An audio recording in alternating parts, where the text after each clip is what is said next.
இந்த இடத்துல ஒவ்வொரு வாரமும் கர்த்தரின் ஆசீர்வாதம் என்கிற தலைப்பின் கீழே பார்த்து கொண்டிருக்கிறோம்.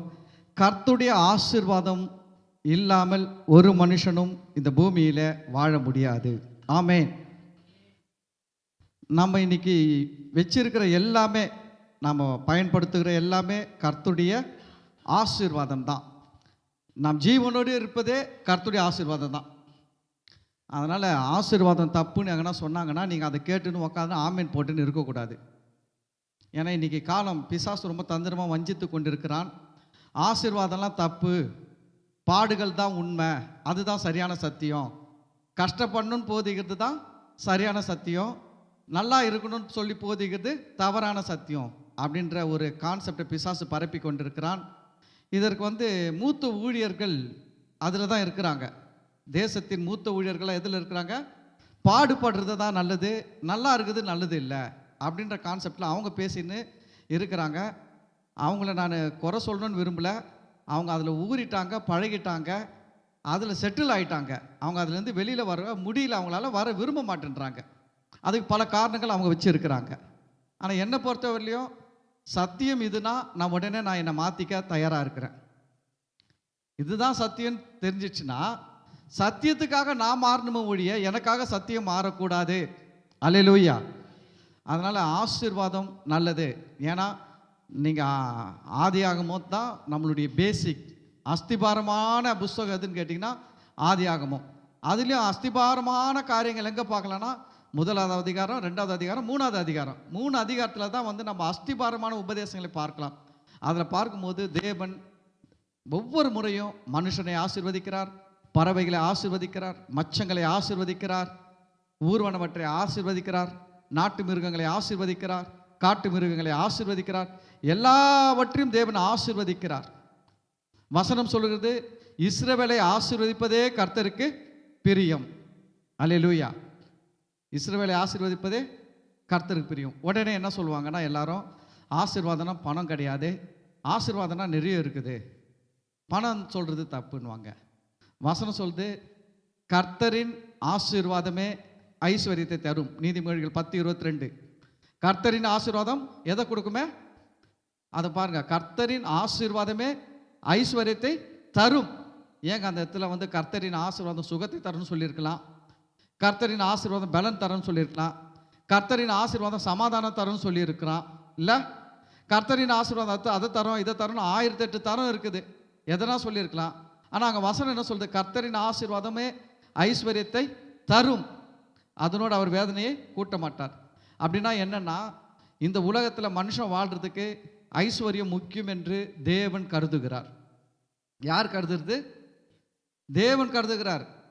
தேவனை விட சில ஊழியர்கள் பெரிய ஞானிகள் ஆயிட்டாங்க, தேவனை விட சில ஊழியர்கள் பெரிய அறிவாளிகள் ஆயிட்டாங்க, தேவனுக்கு பிரசங்கம் பண்ண ஆரம்பிச்சிட்டாங்க. ஆண்டவர் தெரியாதனமா இதெல்லாம் சொல்லிட்டாரு, தப்பு. அவர் சொல்றார், கர்த்தரின் ஆசீர்வாதம் ஐஸ்வர்யத்தை தரும். நான் திரும்ப திரும்ப சொல்றது என்னன்னா, சாலமோன் கிட்ட இல்லாத பணமே கிடையாது, சாலமோன் கிட்ட இல்லாத பணமே கிடையாது. தாவீது கோடி கணக்கில், ஒரு புள்ளி விவரம் சொல்லுகிறது, இந்த தேவாலயம் கட்டுறதுக்கு, சாலமோன் தேவாலயம் கட்டுறதுக்கு தாவீது கொடுத்தார் பார்த்தீங்களா பங்கு, அந்த பங்கு 10,000 தாலந்துன்ற பொண்ணு இன்னைய கணக்கில் கணக்கு போட்டிங்கன்னா 500 கோடி வேல்யூவா. எத்தனை கோடி வேல்யூவா? அப்போவே அவ்வளோ வேல்யூ உள்ள தங்கத்தை தாவீது அந்த கோயிலுக்கு தேவனுடைய ஆலயத்துக்காக கொடுத்துருக்கார். அப்போது ஒரு தாவீது இவ்வளோ கொடுத்தாரு, அப்புறம் ஜனங்கள்லாம் கொடுத்தாங்க, நிரம்பி வழியுது, அவ்வளோ பணம் இருக்குது அந்த தேவாலயத்தை கட்டுறதுக்கு. இவர் போய் கேட்குறாரு, ஆண்டவரே, சாலமன் கேட்குறாரு தேவன்கிட்ட, ஆண்டவரே இந்த ஜனங்களை, இஸ்ரவேல் ஜனங்களை நியாயம் விசாரிக்க எனக்கு ஞானத்தை தாங்க ஆண்டவரேன்னு தான் கேட்டார். ஆனால் தேவன் ஞானத்தை கொடுத்தாரு, கொடுத்துட்டு அதோட விடல, கூட எதையும் கொடுத்துட்டாரு, கேளாத ஐஸ்வர்யம். எதை? கேளாத ஐஸ்வர்யத்தையும் கொடுத்தார், மகிமை கொடுத்தார். ஐஸ்வர்யம் வந்தால் கூட மகிமை வந்துடும், ஐஸ்வர்யம் வந்தால் கூட மகிமையே வந்துடுங்க, தடுக்கவே முடியாது. ஐஸ்வர்யம் வந்தால் நீங்கள் சும்மா இருப்பீங்களா? BMW கார் வாங்குவீங்க. யோசிச்சு பாருங்க, ஒரு மாருதி காரில் போய் இறங்கும் போதும், ஒரு BMW காரில் போய் இறங்கும் போதும், பென்ஸ் காரில் போய் இறங்கும் போதும் எப்படி இருக்கும்? டிஃப்ரெண்ட் இருக்கா இல்லைங்களா? உங்கள் சொந்தக்கார் வீட்டுக்கே போங்க, ஒரு ஹீரோ ஹோண்டா மோட்டார் சைக்கிளில் போய் இறங்கி நின்று போய் பாருங்க, அந்த சொந்தக்காரர் உங்களுக்கு கொடுக்குற மகிமையே ஓரளவு இருக்கும். இல்லை? இது ஒரு மாருதி 800 பழைய காலத்து கார் இருக்குது, ஒரு 50,000 ரூபாய்க்கெல்லாம் கிடைக்கும். அந்த காரை வாங்கி ஒரு ஃபேமிலியாக போய் இறங்கி அது உள்ள வீட்டுக்குள்ளே போய் பாருங்கள், மோட்டர் சைக்கிளை விட கொஞ்சம் மகிமை கூடுமா கூடாதா? கூடும். ஒரு பென்ஸ் காரில் போய் இறங்கி ஒரு ஃபேமிலியாக இறங்கி அந்த வீட்டுக்கு ஒரு ரிலேஷன் வீட்டுக்கு போய் பாருங்கள், இப்போ மகிமை எப்படி இருக்கும்? அவ்வளோதான். நீங்கள் பென்ஸ் கார் வந்தோட அவன் வீட்டுக்குள்ளே காப்பி கொடுக்குறவன் ரோட்லேயே வந்து காப்பி கொடுத்துருவான். ஏன் மகிமை கூடுது இல்லை? அப்போ மகிமை எதில் வைக்கிறார் ஆண்டவர்? ஐஸ்வர்யத்தில். அதனால தான் ஐஸ்வர்யம் தப்பு, ஐஸ்வர்யம் வேணாம், பணம்லாம் வேணாம், பணம்லாம் தப்புன்னு சொல்லக்கூடாது. அது தேவனுக்கு கொடுக்குறார். கேளாத ஐஸ்வர்யத்தையும் மகிமையும் உனக்கு தந்து. அல்லேலூயா, அல்லேலூயா. அப்போ சாலமோன் கிட்ட இருந்துச்சு, எவ்வளோ பணங்கள் இருந்தது. ஆனால் சாலமோன் என்ன நினைக்கிறார், என்கிட்ட பணம் இருக்குது, இதை வச்சு நான் சாதிச்சிடலாம் அப்படின்னு நினைச்சாரு. ஆனால் கர்த்தருடைய ஆசீர்வாதம் வரும்பொழுது அதில் ஐஸ்வர்யம் இல்லாத ஆசீர்வாதம் வரவே வராது. கர்த்தர் ஒரு மனுஷனை எந்த விதத்தில் ஆசீர்வதிச்சாலும், ஆவிக்குரிய வாழ்க்கைக்குன்னு அது ஆசீர்வதிச்சா கூட அதில் ஐஸ்வர்யம் கூட வரதான் செய்யும். சுகத்துக்குன்னு ஒரு ஆசீர்வாதத்தை கொடுத்தா கூட அதில் ஐஸ்வர்யம் வரதான் செய்யும். சமாதானத்துக்குன்னு ஒரு ஆசீர்வாதம் கொடுத்தா கூட அதில் கேளாத ஐஸ்வர்யம் வரதான் செய்யும். ஐஸ்வர்யம் இல்லாத ஆசீர்வாதம் தேவனிடத்தில் இல்லை. என்ன சொல்றீங்க? ஆமேன். உங்களுக்கு சுகம் கொடுத்தாலுமே அதில் ஐஸ்வர்யம் வந்துடும். டாக்டர் செலவு மிச்சமாகுது இல்லை? ஹலோ, கேன்சர் வியாதியில் இருக்கிறான் ஒருத்தன், டாக்டர் கேட்குறாரு 30 லட்சம் செலவாகும், 35 லட்சம் செலவாகும், ஈமோ ட்ரீட்மெண்ட் கொடுக்கணும், அதான் ஈமோதெரப்பி கொடுக்கணும்னு வாங்க. 30 லட்சம் 35 லட்சம் கேட்குறாங்க. கர்த்தர் ஒரு அற்புதமான சுகம் கொடுத்த உடனே அந்த 35 லட்சம் மிச்சமாச்சா? மிச்சமாகலையா? அப்போ அந்த ஆசீர்வாதத்தில், சுகம் என்கிற ஆசீர்வாதத்தில் என்ன இருக்குது? கேளாத வருதா? வரலீங்களா? வரும்.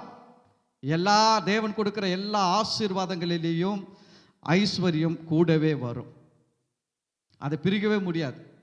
ஆனால் நிறைய பேர் என்ன சொல்கிறாங்கன்னா, ஆசீர்வாதம் மட்டும் இருக்கணும், அந்த ஆசீர்வாதத்தில் ஐஸ்வர்யம் வேணாம், ஆசீர்வாதம் மட்டும் வேணும். சமாதானன்ற ஆசீர்வாதம் வேணும், சந்தோஷன்ற ஆசீர்வாதம் வேணும், வெற்றின்ற ஆசீர்வாதம் வேணும், சுகம்ன்ற ஆசீர்வாதம் வேணும், பலன்ற ஆசீர்வாதம் வேணும், எல்லா ஆவிக்குரிய ஆசீர்வாதம் வேணும், எல்லா ஆசீர்வாதம் வேணும். ஆனால் எனக்கு அதில் ஐஸ்வர்யம் இருக்கக்கூடாது அப்படின்னா அது ஒரு பேக்கேஜ்ப்பா. அது என்னது? பேக்கேஜ். கோல்கேட் வாங்க போனால் கோல்கேட்டுக்கு மூடி போட்டு தான் கொடுப்பான். மூடி இல்லாமல் ஒரு கோல்கேட் கொடுங்க சார், என்ன சொல்லுவான் கடைக்கார? அப்படிலாம் வராது. நான் கொடுக்கும்போது மூடியோடு கொடுத்துட்றேன், நீ போகிற வழியில் கழட்டி போட்டு போ. ஆனால் பேக்கேஜ் எப்படி தான் வரும்? மூடி போட்டு மேலே அட்டைப்பெட்டியோடு தான் வரும் பேக்கேஜ். அதுலேருந்து நீங்கள் பிரிக்க முடியாது. அதுபோல் தான் ஆசீர்வாதம்ன்ற பேக்கேஜில் ஐஸ்வர்யம் கண்டிப்பாக இருக்கிறது. அல்லேலூயா, அல்லேலூயா, அல்லேலூயா. ஓகே, இந்த நாளில் நம்ம கர்த்தரின் ஆசீர்வாதம் சொல்லி பார்த்து கொண்டிருக்கிறோம். போன வாரம் நோவா காரியங்களிலிருந்து பார்த்து கொண்டிருக்கிறோம். எடுத்துக்கொள்ளுங்கள், ஆதியாகமம் 8வது அதிகாரம் 15வது வசனத்திலிருந்து படிக்கலாம். போன வாரம் தேவன் ஆசீர்வதித்த காரியங்களை குறித்து நிறைய பார்த்தோம். தொடர்ந்து இதில் பார்ப்போம். கர்த்தர் நோவாவை நினைத்தருளினார். கடந்த வாரத்தில் என்ன பார்த்தோம்? கர்த்தர் நோவாவை நினைக்கிற தேவன், அவர் உங்களை மறக்கவில்லை. ஆமேன். நீங்கள் கர்த்தரை மறந்தாலும் அவர் உங்களை மறக்கலை. நிறைய நேரத்தில் நாம் கர்த்தரை மறந்துடுறோம், ரொம்ப பிஸியாகிடுறோம். வேலை, பிஸ்னஸ்ஸு, படிப்பு, ஃப்ரெண்ட்ஷிப்பு, டூரு. சில நேரத்தில் டூர் போனால் கர்த்தரை மறந்துடுவோம் இல்லை? பிஸி ஆகிடுவோம். ஆனால் கர்த்தர் உங்களை மறக்கலை. ஏன்னா கர்த்தர் நம்மளை மறந்தார்னா அடுத்த ஞாயிற்றுக்கிழமை வந்து நீங்கள் சர்ச்சில் உட்காந்தே இருக்க முடியாது. கர்த்தர் உங்களை மறக்காததுனால தான் டூர் போயிட்டு வந்தாலும் சரி, பிஸியாக இருந்தாலும் சரி, ஃப்ரெண்டு வீட்டுக்கு போயிட்டு வந்தாலும் சரி, எங்கெங்கேயோ சுற்றிட்டு வந்தால் கூட ஞாயிற்றுக்கிழமை ஜீவனோடு வந்து உட்காடுறீங்க. ஏன்னா கர்த்தர் நம்மை மறப்பதில்லை. கர்த்தர் நம்ம நினைவு கூறுகிற தெய்வமாக இருக்கிறார். ஆமேன்.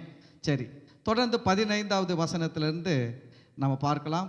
அப்பொழுது தேவன் நோவாவை நோக்கி, ஆதியாகமம் 8வது அதிகாரம் 15வது வசனம். அப்பொழுது தேவன் நோவாவை நோக்கி, கர்த்தர் பாருங்க இவ்வளோ நல்ல ஒரு மனுஷங்கிட்ட பேசுகிறாரு.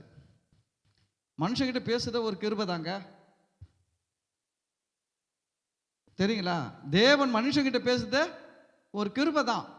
ஏன்னா மனுஷன் எந்த விதத்திலும் கடவுளோடு பேச தகுதியானவனே கிடையாது. கடவுள் தான் மனுஷனை உண்டாக்குனாரு. களிமண் எடுத்து செஞ்சு அவன் நாசியில் ஊதி அவர் சுவாசத்தை உள்ள அனுப்பின உடனே சாதாரண களிமண், அவர் சுவாசம் உள்ள போன உடனே எப்படி ஆயிடுச்சு? சூப்பர் பாடி ஆயிடுச்சு. சாதாரண களிமண் எப்படி ஆயிடுச்சு? ஜீவ ஆத்துமானா சூப்பர் பாடி, சூப்பர் நேச்சுரலா மாறிடுச்சு. யோசிச்சு பாருங்க, மண் எப்படி ஆகுது? சரீரமாகி அதுக்கு நரம்பு, அதுக்கு எலும்பு, அதுக்கு தசை, இல்லை எல்லாமே வந்து எல்லாம் வேலை செய்ய ஆரம்பிக்குது. விரல் வேலை செய்யுது, கால் வேலை செய்யுது, கண்ணு வேலை செய்யுது, மூக்கு வேலை செய்யுது, எல்லாமே வேலை செய்ய ஆரம்பிச்சிருச்சு. ஆனால் காற்று போகிறதுக்கு முன்னாடி அது எப்படி இருந்துச்சு? மொத்தையாக இருந்துச்சு. அல்லேலூயா. நான் சொல்கிறேன், அந்த தேவன் கொடுத்த காற்றை விட அதை விட இன்னொரு காற்று நம்மளுக்குள்ளே வந்திருக்குது. என்ன தெரியுங்களா? பரிசுத்த ஆவியானவர். ஆமென். பரிசுத்த ஆவியானவருக்கு ஒரு பேர் என்ன தெரியுமா? யெகோவா ரூவா. அவர் பரிசுத்த ஆவியானவர், நமக்குள்ள அவர் ஆவியாய் வந்திருக்கிறார், ரூஹா அப்படின்ட்டு. அப்போ கவனிங்க, தேவன் ஊதுன காத்து இருந்தே இந்த சரீரம் இவ்வளோ பவராக இருக்குன்னா, இப்போ நம்மளுக்கெல்லாம் எக்ஸ்ட்ரா பவர், டபுள் ப்ரொமோஷன் ஆகிருக்குது. நம்மளாம் என்ன எதில் இருக்கிறோம்? எல்லாரும் சிங்கிள் ப்ரொமோஷனில் பாஸ் பண்ணிக்கிறாங்க. நம்மளாம் எதில் பாஸ் பண்ணியிருக்கிறோம்? ஹலோ சொல்லுங்க, தைரியமாக சொல்லுங்க, பயப்படாதீங்க. யாரும் உங்களை மிரட்ட மாட்டாங்க. டபுள் ப்ரொமோஷன் நம்மளுக்கெல்லாம். சாதாரண மனுஷனுக்கு சிங்கிள் ப்ரொமோஷனு. தேவனுடைய ஆவி தான் இருக்குது. நாசியில், ஆதாமுடைய நாசியில் ஊதுன ஆவி தான் இருக்குது. இயேசுவை ஏற்றுக்கொண்ட நமக்குள்ள தேவ ஆவியானவர், பரிசுத்த ஆவியானவரே வந்து இருக்கிறார். Double promotion. அல்லேலூயா. யோசிச்சு பாருங்க, வசனம் சொல்லுது, உங்களில் ஒருவன் 1000 பேரை துரத்துவான், 2 பேர் 10,000 பேரை துரத்துவீர்கள். இப்போ நீங்களாம் யாரு? 10,000 பேரை துரத்துற டபுள் ப்ரொமோஷன் பார்ட்டி. ஆமென். பக்கத்தில் பார்த்து சொல்லுங்க, நீங்க 10,000 பேரை துரத்துகிற டபுள் ப்ரொமோஷன் பார்ட்டி. ஆமா.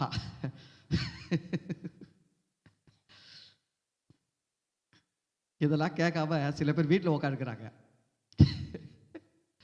நான் சொல்றேன், என்ன வரப்போகுது அவங்களுக்கு? இவ்வளோ நல்ல ஆண்டுடைய வார்த்தையை கேட்கறத விட, இது உள்ளத்தில் போய் வேலை செய்யறதை விட, இது ஆத்துமாவில் வேலை செய்யறதை விட, ஆவியில் வேலை செய்யறதை விட பெரிய பலன் கப்பா ஹார்லிக்ஸ் குடிச்சா கூட வராது. ஆமாம், ஆண்டோடைய சமூகத்திலிருந்து இவ்வளோ நல்ல ஜீவன் உள்ள வார்த்தை, இல்லை விசுவாசம் உள்ள வார்த்தை, சத்தியம் நிறைந்த வார்த்தையை கேட்கும்போது அது நமக்கு பலன் தான். ஆமென். தேவன் நோவாவை நோக்கி ஆண்டவர் மனுஷன் கூட பேசுகிறாருங்க, மனுஷனை மதிக்கிறாருங்க. இந்த உலகத்திலே மனுஷனை ஒரு தெய்வம் மதிக்கிறாருன்னா அவர் நம்ம வணங்குகிற தேவன் தான் மனுஷனை மதிக்கிற தெய்வம். புரியுதுங்களா? அவர் மனுஷனை மதிக்கிறார். ஏன்னா அவர் உண்டாக்குறதுனால அவருக்கு அதனுடைய வேல்யூ தெரியுது. மனுஷனை அவர் சிருஷ்டித்தார், அதனால அவனுடைய வேல்யூ யாருக்கு தான் தெரியும்? அவருக்கு தான் தெரியும். சில நேரத்தில் பாருங்க, ஒரு பொருளை சில பேர் ரொம்ப கஷ்டப்பட்டு உருவாக்குவாங்க. ஆனால் வாயின் வருவன் அதோடைய வேல்யூ தெரியாமல் அதை மிஸ்யூஸ் பண்ணின்னு இருப்பான், உடைப்பான், நாசம் பண்ணின்னு இருப்பான். ஆனால் அதை தயாரிக்கிற இடத்துல வேலை செய்கிறவன் என்ன சொல்லுவான் தெரியுங்களா? ஏன் இந்த பொருளை இப்படி வேஸ்ட் பண்ணுற, உடைக்கிற, மிஸ்யூஸ் பண்ணுற, இதை தயாரிக்கிறதுக்கு எவ்வளோ கஷ்டப்படுறோன்னு தெரியுமா? இதோடைய வேல்யூ உனக்கு தெரிய மாட்டேங்குது. நீ துட்டு கொடுத்து வாங்கிட்டா என்ன வேணாலும் பண்ணி விடுவியா, நாசம் பண்ணிடுவா அந்த பொருளை அப்படின்ட்டு தயாரிக்கிறவனுக்கு தான் அதோடைய வேல்யூ தெரியும். அதுபோல் நம்மை உருவாக்கின தெய்வம், மனுஷனுடைய வேல்யூ தெரிந்த ஒரு தெய்வம் யாருன்னா ஆண்டவராக இயேசு கிறிஸ்து. அதனால தான் அவர் பரலோகத்தை விட்டு இறங்கி வந்து ரத்தம் சிந்தி ஜீவனை கொடுத்து நமக்கு ரட்சிப்பை உண்டு பண்ணியிருக்கிறாரு. நம்முடைய வேல்யூ தெரியாத எந்த தெய்வமும் நமக்காக எதுவுமே செய்யலை. நம்முடைய வேல்யூ தெரிந்த தேவன் ஒருவர் மனுஷனாக வந்து நமக்காக ஜீவனை கொடுத்திருக்கிறார். ஒரு கை தட்டாம என்ன பண்ண போறீங்க? உக்காந்துக்கிட்டு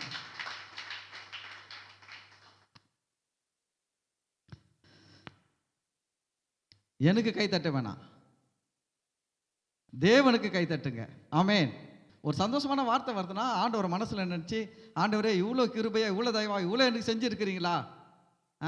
ஆதாமுக்கு செஞ்சா என்ன, எனக்கு செஞ்சா என்ன, எல்லாம் ஒன்று தான், ஆதாம் சந்ததி தான் நான் அப்படின்னு சொல்லிட்டு ஒரு சந்தோஷமா உங்களுக்குள்ள வரணும், மன மகிழ்ச்சி. 16வது வசனம் பாருங்க. தேவன் பேசி நோவா கிட்ட சொல்றாரு, நீயும் உன்னோடு கூட உன் மனைவியும் உன் குமாரரும் உன் குமாரரின் மனைவிகளும் பேழை விட்டு புறப்படுங்கள். அல்லேலூயா. தேவன் எவ்வளோ அக்கறையா இருக்கார். ரெண்டாவது பாருங்க, தேவன் நோவா மேல மட்டும் அக்கறை கிடையாது, யார் யாரெல்லாம் பேர் சொல்றாரு பாருங்க. நீ உன்னுடைய மனைவி,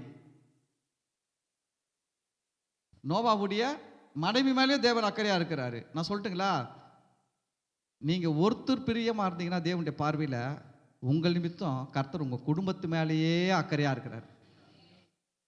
அல்லேலூயா. சரிங்களா, அது ஒரு உண்மைங்க. அதுக்கு தான் சொல்லுவேன், ஜெபிக்கிற கணவனும் ஜெபிக்கிற மனைவியும் கிடைச்சிருக்கிறவங்க பாக்கியவான்கள். ஜெபிக்கிற மனைவியும் ஜெபிக்கிற கணவனும் யாருக்குன்னா கிடைச்சிருந்தா அவர்கள் யாரு? பாக்கியவான்கள்.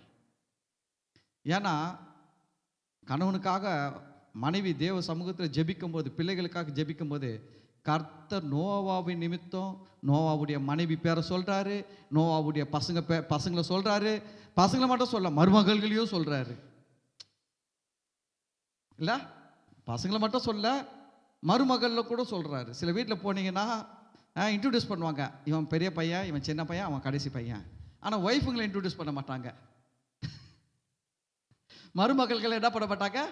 அறிமுகப்படுத்த மாட்டாங்க. ஆனால் தேவன் வந்து லைனாக பேசுகிறார் பாருங்க. நோவாவை பார்த்து நோவாவை மேலே அக்கறை எடுக்கிறாரு, நோவாவுடைய மனைவி மேலே அக்கறை எடுக்கிறாரு, நோவாவுடைய பிள்ளைகள் மேலே அக்கறை எடுக்கிறாரு, நோவாவுடைய மருமகள் மேலே அக்கறை எடுக்கிறாரு. எவ்வளோ அதுதாங்க தேவன்கிட்ட கற்றுக்கணும். இதெல்லாம் விசாரிக்கிறது. ஒரு வீட்டுக்கு போனால் அவங்கள பார்த்து நீங்கள் நல்லா இருக்கிறீங்களா, மனைவி நல்லா இருக்கிறாங்களா, பிள்ளைகள் நல்லா இருக்கிறாங்களா, பையன் கல்யாணம் ஆகிட்டா மருமகள் நல்லா இருக்கிறாங்களா, பேத்தி நல்லா இருக்குதா, பேரன் நல்லா இருக்கிறானா, அப்படி முழுசாக ஒரு விசாரிக்க கற்றுக்கணும். நீங்கள் அப்படி விசாரிச்சு பாருங்களேன், உங்களை அவங்களாம் மறக்கவே மாட்டாங்க. நாங்கள் ஏற்கனவே இருந்த சர்ச்சில் எங்கள் பாஸ்டர் புதுசாக ஒரு ஆளே மறக்க மாட்டான்.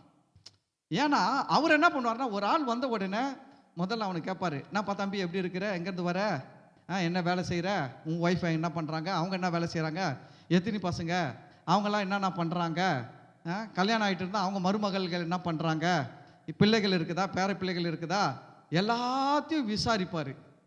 இவ்வளோ விசாரித்த உடனே பாருங்கள், அந்த ஆளுக்கு அவ்வளோ ஒரு சந்தோஷமாயிடும். அதனால் இன்றைக்கும் சில பேர் சொல்கிறாங்க என்கிட்ட, நாங்கள் பழைய சர்ச்சில் இருந்தோம் பார்த்தீங்களா, ரட்சிக்கப்பட்ட காலத்துலேருந்து அந்த சர்ச்சு பாஷை பற்றி சில நேரத்தில் பேச நேரிடும் பொழுது இன்றைக்கி கூட என்ன சொல்லுவாங்க தெரியுமா, பாஷா அவர் விசாரிப்பாருப்பா, இப்போ அந்த விசாரணை இல்லைப்பா சபையில், என்ன இல்லையா, அந்த விசாரணை இல்லை. அவர்னா ஒன்றும் செய்ய மாட்டார். எங்கள் பாஷை ஒரு பைசா கொடுக்க மாட்டார். எங்கள் பாஷிக்கிட்ட ஒரு பைசா வாங்க முடியாது யாருமே. சொல்லுவாங்க தெரியுமா, வாய் வாழைப்பழம், கை கருணக்கிழங்குன்னுவாங்கள, அது எங்கள் பாஷிக்கிட்ட ஒரு பைசா யாரா வாங்கிட்டாங்கன்னா எல்லாரும் ஆச்சரியப்படுவாங்க. எங்கள் பாஷிக்கிட்ட யாரா ஒருத்தர் ஒரு 1000 ரூபாய் வாங்கிட்டான்னு சொல்லிட்டா அது வேர்ல்டு ரெக்கார்டு மாதிரி. கொடுக்க மாட்டார், ஆனால் நல்லா விசாரிப்பார். ஆனால் அப்படி விசாரிக்கிறதுக்கே மனுஷங்க சந்தோஷப்பட்டுக்கிறாங்க. அப்படி விசாரிக்கிறதுக்கு மனுஷங்க என்ன பண்ணிக்கிறாங்க, அவர் கொடுத்தாரு கொடுக்கலங்க, ரெண்டாவதுங்க விசாரிச்சாரு பாருங்க, மறக்கவே மாட்டாங்க. ஒரு முறை சர்ச்சைக்கு வந்தவன் எவ்வளோ நாள் கழிச்சு ஒன்றாலும் அந்த பாஸ்டர் கேட்டால் சொல்லுவான், எந்த பாஸ்டர்னாலும் மறந்துடுவான், ஆனால் அவரை மறக்க மாட்டான். ஏன்னா அவர் அவ்வளோ விசாரிச்சாருங்க. ஒன்று கொடுத்தாரா, என்ன கொடுத்தாரு, புடவை வாங்கி கொடுத்தாரா, சர்டிஃபிகேட் வாங்கி கொடுத்தாரா, ஃபேட் ஒன்றும் இல்லை, விசாரிக்கிறது தான். மற்றவங்களை விசாரிக்க கற்றுக்கங்க, அது நல்ல பழக்கம். அல்லேலூயா. ஒன்றும் கொடுக்க வேணாங்க, எங்கள் பாஸ்ட் மாதிரியே இருந்துக்கங்க, ஒன்றும் கொடுக்க வேண்டாம். ஆனால் மற்றவங்களை விசாரிச்சு பாருங்க. யாருக்குன்னா பேசுனீங்கன்னா, நீங்கள் யார், உங்கள் குடும்பம்லாம் விசாரிச்சு அவங்களாம் நல்லா இருக்கிறாங்களா, சரி, அவங்களுக்காக நான் என்ன பண்ணுறேன், நேரம் கிடைக்கும்போது கண்டிப்பாக ஜெபம் பண்ணுறேன்னு ஒரு வார்த்தை சொல்லி பாருங்கள். உங்களை அவங்களாம் மறக்கவே மாட்டாங்க. சபைக்கு புதிய ஆத்மா வருது, தொடர்ந்து வரமாட்டேங்குது. ஏன் தெரியுங்களா, நம்ம சபையில் விசாரிப்பு கிடையாது. நம்ம சபையில் முடிஞ்ச உடனே அவங்கவுங்க கும்பலை பார்த்து பேசுறதுக்கே டைம் இல்லை. புதிய ஆத்மாவாது அது பேக்க நாளோடு அப்படி சுற்றி பார்த்துட்டு அப்படியே கதவுக்கு வழியாக போச்சுன்னா அதோட திரும்பி வராது அது. ஏன்னா அதுக்கு என்ன இல்லை, விசாரிப்பு இல்லை. நான் சொல்கிறேன் கேளுங்க, சபை வளரணும், நீங்கள் முட்டியில் ரத்தம் வர மாதிரி ஜெபம் பண்ணால் மட்டும் போதாது. வந்த ஒரு ஆத்மாவை நீங்கள் ஃபஸ்ட்டு இது வரைக்கும் பார்க்காத ஒரு ஆளை யாருன்னா பார்த்தீங்கன்னா என்ன பண்ணணும், ஃபஸ்ட்டு போயிட்டு கர்த்தர் செஞ்ச வேலையை செய்யுங்க. கர்த்தர் செஞ்சாரா செய்யலைங்களா, நோவாவை கேட்குறாரு, அவருடைய மனைவியை விசாரிக்கிறாரு, பசங்களை விசாரிக்கிறாரு, மருமகளை விசாரிக்கிறாரு. விசாரிச்சாட்டில் நீங்கள் விசாரிச்சு பாருங்கள் ஒரு ஆத்மா. நான் சொல்கிறேன், நம்ம சபை வளர்ச்சியை யாராலையும் தடுக்க முடியாது. தெரியுங்களா உங்களுக்கு, ஒரே ஒரு புதிய ஆத்மா உங்கள் பக்கத்தில் ஒரு புது ஆத்மா உட்காந்து உங்களுக்கு நல்லா தெரியுமா தெரியாதுங்களா, ஒரு புது ஆத்மா தான் தெரியுமா தெரியாதுங்களா, தெரியும். நீங்கள் இப்போ ஒன்றும் பண்ண வேணாங்க, அவங்களுக்கா புதிய ஆத்மாவை ஒன்றும் பண்ண வேணாம். அவங்க பேர் என்ன, எங்கேருந்து வராங்க, அவங்க வீட்டுக்காரர் என்ன பண்ணுறாரு, எதை பண்ணுறாரு, எத்தனை பசங்க இருக்கிறாங்க, பசங்க படிக்கிறாங்களா, வேலை செய்கிறாங்களா, கல்யாணம் ஆகிடுச்சா, எப்படிலாம் இருக்கிறாங்கன்னு மட்டும் விசாரித்து கண்டிப்பாக நான் உங்களுக்கு குடும்பத்துக்காக என்ன பண்ணுறேன், ஜெபம் பண்ணுறேங்க அப்படின்னு மட்டும் சொல்லி பாருங்க. அடுத்த ஞாயிற்றுக்கிழமை அந்த ஆத்துமாவை யாரும் கூப்பிட வேணாம், அந்த ஆத்துமா இங்கே வந்து உட்காந்துக்கும். ஆனால் நீங்கள் விசாரிக்காததுனால அது சுற்றி சுற்றி பார்க்குது.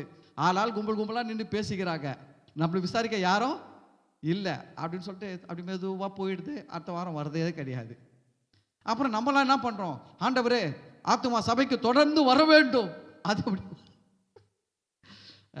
வசனம் சொல்லுது, கிரியை இல்லாத விசுவாசம் தண்ணில் தானே செத்ததா இருக்கிறது. கிரியை இல்லாத விசுவாசம் எப்படி இருக்குதா? தண்ணில் தானே, ஆமாம், செல்ஃப் டெத்து, தண்ணில் தானே செத்ததா இருக்குது. அதனால விசாரிக்கணும். விசாரிப்பீங்களா?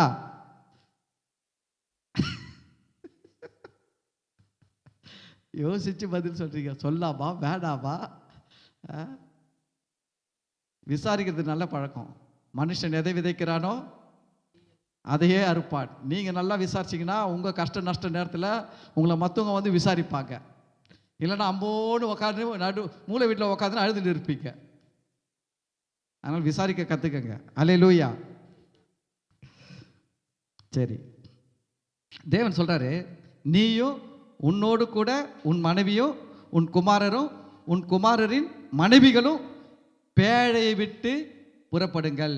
நான் சொல்கிறேன், பேழை விட்டு புறப்படுங்கள்ன்றது ஒரு ஆசீர்வாதம். பேழை விட்டு புறப்படுங்கள். ஒரு எல்லையிலிருந்து கர்த்தர் இன்னொரு எல்லைக்கு உங்களை கொண்டு போவார். ஒரு இக்கட்டிலிருந்து விடுதலையாக்கி ஒரு சமாதானம் உள்ள ஒரு ஜோன்ல உங்களை கொண்டு போவார். எவ்வளோ நல்ல ஆசீர்வாதமான வார்த்தை பார்த்தீங்களா?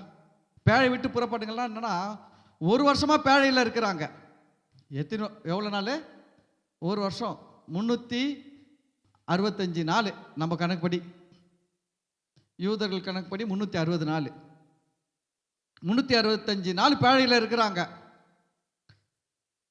எப்படி இருந்திருக்கும் லைஃப்? எப்படிங்க இருந்திருக்கும்? ஹலோ, உங்களை ஒரு கப்பலில் போட்டோம். ஒரு வருஷமா கப்பல் விட்டே வரல, கப்பல் கடல்லே இருக்கிறீங்க. ஒரு வருஷமா எந்த பக்கம் வந்து பார்த்தாலும் கடல் தான் தெரியுது, எந்த பக்கம் வந்து பார்த்தாலும் கடல் தான் தெரியுது. இப்படியே ஒரு வருஷம் இருக்கிறீங்க. எப்படி இருக்கும் உள்ள இருக்கிறவங்களுக்கு? மனசுல எவ்வளோ டிப்ரெஷன் இல்லை, எவ்வளோ ஒரு போராட்டமாக இருக்கும், வேதனையாக இருக்கும். கவனிங்க, பாதுகாப்பான இடம் தான் தேவன் பாதுகாத்து வச்சாரு. பேழைக்குள்ள நோவாவை பாதுகாத்து வைத்த தேவன் நோவாவுக்கு விடுதலையும் கொடுக்க தெரிந்தவர். அல்லேலூயா. கொஞ்ச காலம் இக்கட்டில் இருக்கலாம், கொஞ்ச காலம் பிரச்சனையில் இருக்கலாம், கொஞ்ச காலம் போராட்டத்தில் இருக்கலாம், கொஞ்ச காலம் வேதனையில் இருக்கலாம். ஆனால் தேவன் அதை நிரந்தரமாக வைக்க மாட்டார். அதிலிருந்து வெளியே புறப்பட்டு வர வைப்பார். அல்லேலூயா, அல்லேலூயா. பேழையை விட்டு புறப்படுங்கள், தேவனுடைய வார்த்தை. போதும், பேழையில் இருந்தது போதும். இந்த ஆட்டையும் இந்த மாட்டையும் இந்த யானையும் குதிரையோ கழுதியோ பார்த்தது போதும். பேழை விட்டு புறப்படுங்கள். ஆண்டவர் நோவை பார்த்து எவ்வளோ ஒரு பிளஸ்ஸிங் வேர்டு சொன்னார். அந்த வார்த்தையை சொல்லும் போதே நோவாவுக்கு எப்படி இருந்திருக்கோம்? அப்பா எப்போ. ஆனால் உண்மையில இப்போ நோவாவே உள்ள எப்படி தான் வாழ்ந்திருப்பாரு? ஒரு புழுக்கத்தில் தான் வாழ்ந்திருப்பார். பேழைக்குள்ள எப்படி தான் வாழ்ந்திருப்பாரு? புழுக்கத்தில் தான் வாழ்ந்திருப்பார். ஏன்னா இந்த மிருகங்க மேலேருந்து வர்ற நாத்தை நான் சென்டாச்சின்னு இருக்குதுங்க. மிருகம் காலையில் எழுச்ச உடனே எடு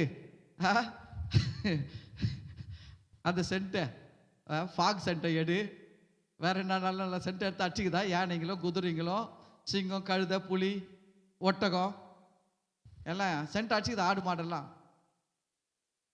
உள்ள எவ்வளோ ஸ்மெல் இருந்திருக்கும் இல்லை? இருந்திருக்குமா? இருந்திருக்காதா? ஆனால் அவ்வளோ புழுக்கத்தில் இருந்த நோவா மேலே தேவன் அக்கறையாக இருக்கிறார். நோவாவுக்கு ஒரு விடுதலை கொடுக்கணும், நோவாவை இதிலிருந்து வெளில கொண்டு வரணுன்றதுல நோவாவுக்கு இருந்த அக்கறை விட தேவனுக்கு தான் அதிக அக்கறை. அதனால தான் என்ன பண்ணார் தெரியுங்களா? அவர் கடல் மேலே காற்றை வீச பண்ணினார். ஜலம் அமர்ந்தது தெரியுங்களா?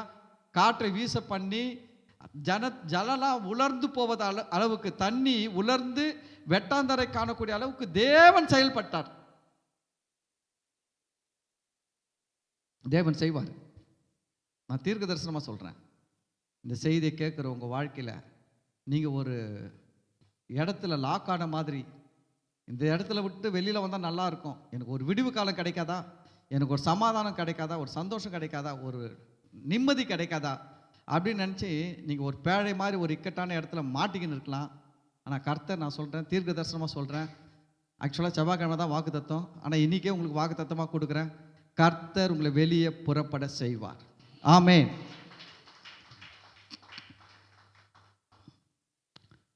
ஓகே, நோவாவுக்கு மட்டும் விடுதலை கிடையாது, எல்லாத்துக்கும் விடுதலை, எல்லாத்துக்குமே விடுதலை. நோவாவுக்கு மட்டும் விடுதலை கிடையாது. அடுத்த வசனம் பாருங்க.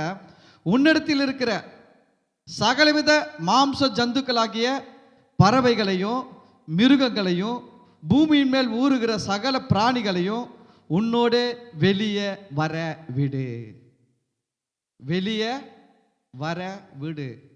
நீயும் விடுதலை ஆகணும், மற்றவனையும் நீ அடிமையாக வச்சிருக்க கூடாது. நீயும் விடுதலையாக இருக்கணும். கர்த்தருடைய திட்டத்தை பாருங்க.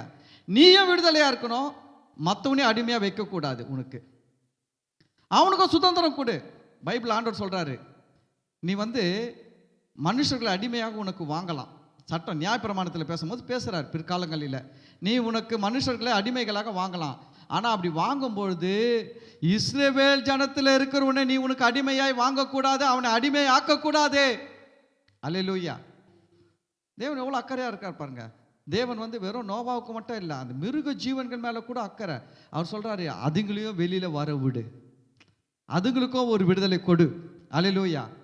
முதல்ல நோவாவுக்கு விடுதலை, அப்புறம் நோவா மூலமாக மற்றவங்களுக்கு விடுதலை. நான் சொல்கிறேன், முதல்ல உங்களுக்கு ஒரு விடுதலை வரும், அதுக்கு பிறகு உங்கள் மூலமாக மற்றவங்களுக்கு விடுதலை கடந்து போகும்.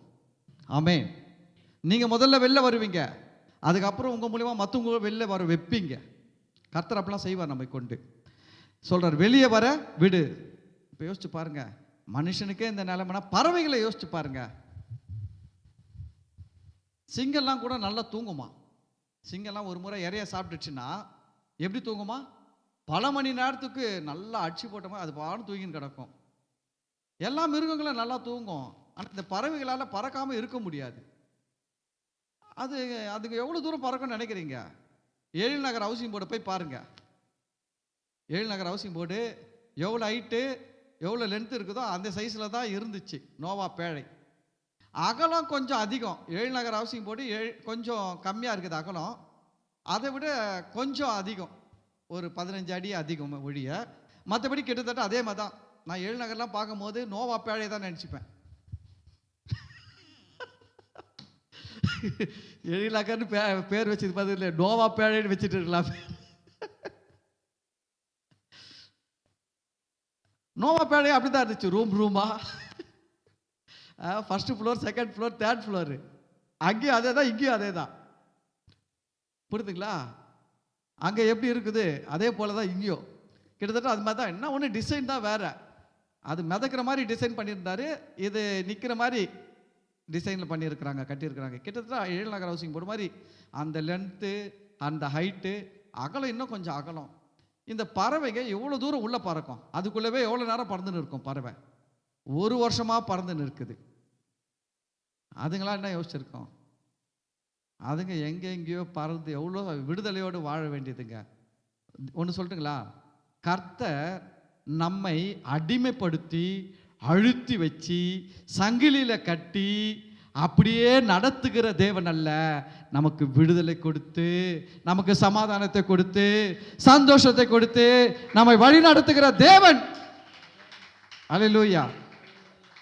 சில மதத்திலலாம் போய் பாருங்க, தெய்வங்க மனுஷங்களை நடத்தும், காலில் சங்கிலி, கையில் சங்கிலி, அவன் அப்படி திரும்ப முடியாது, இப்படி திரும்ப முடியாது, full tight work, busy schedule. அதுதான் இயேசு சொன்னார், வருத்தப்பட்டு பாரம் சுமக்கிறவர்களே நீங்கள் எல்லாரும் என்னிடத்தில் வாருங்கள் அப்படின்னு கூப்பிட்டாரு. எல்லா மக்களையும் பார்த்து, இவெல்லாம் என்ன பாரம் சுமந்தான்னா, எந்தெந்த மதத்திலேயோ இருக்கிறான், எந்தெந்த தெய்வத்தையும் வணங்கின்னு இருக்கிறான், அந்த தெய்வம் இவனை போட்டு வாட்டி வறுத்துக்குன்னு இருக்குது. அவனுக்கு ஒரு விடுதலையும் கொடுக்கல, அவனுக்கு ஒரு சமாதானத்தை கொடுக்கல, ஒரு நிம்மதியை கொடுக்கல, ஒரு சந்தோஷத்தை கொடுக்கறது கிடையாது. எப்போ பார்த்தாலும் அவனை பயமுறுத்திக்கினே இருக்குது. வெள்ளிக்கிழமையில் இதை செய்யலைனா உனக்கு இதெல்லாம் பண்ணிடும் அந்த சாமி, நீ ஜாக்கிரத. செவ்வாய்க்கிழமை இதை செய்யலைனா இதெல்லாம் பண்ணிடும் இந்த சாமி, ஜாக்கிரத. என்னென்னமோ சொல்லி வெள்ளிக்கிழமை, செவ்வாய்க்கிழமை, திங்கக்கிழமை, புதன்கிழமை, வியாழக்கிழமை, சனிக்கிழமை, இப்படி அவனை போட்டு அழுத்தி வச்சு அவன் எல்லாமே செய்கிறான். எதுக்கு செய்கிறான் தெரியுமா? சங்கிலியில் கட்டி வச்சிருக்க மாதிரி வச்சிருக்குது. நீ மரியாதையாக செய்யல, செத்த என்கிட்ட அப்படின்னு பயமுறுத்தி மிரட்டி அவனை அழுத்தி வச்சிருக்குது. உலகத்தில் எல்லா தெய்வங்களும், உலகம் முழுவதும், வெறும் இந்தியா எடுக்காதீங்க, உலகம் முழுவதும் பல தெய்வங்கள் மனிதனை அழுத்தி அவனை அப்படி ஒரு அடிமை மாதிரி வேலை வாங்குது. ஆனால் இந்த உலகத்தில் மனுஷனுக்கு ஒரு விடுதலையை கொடுத்து அவனை ஒரு ஃப்ரீயாக விட்டு தன்னை நேசிக்கணும்னு விரும்புகிற ஒரே தெய்வம் நம்ம ஆண்டவர். அவனை ஃப்ரீயாக விடுறாருங்க, ஃப்ரீயாக விடுறாரு. அதை தான் நம்ம ஏதேன் தோட்டத்தில் பார்க்கலாம். ஆதாம் ஏவாளை எப்படி விட்டாரு?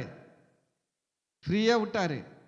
சங்கிலி போட்டு கட்டி அந்த மரம் கிட்ட போக முடியாத அளவுக்கு, மரத்தை கிட்ட தான் போக முடியும், தொட முடியாத அளவுக்கு சங்கிலி போட்டு வைக்கல. ஆதாம்க்கும் ஏவாளுக்கும் செய்யணும்னா செஞ்சிருக்க முடியுமா? முடியாதா?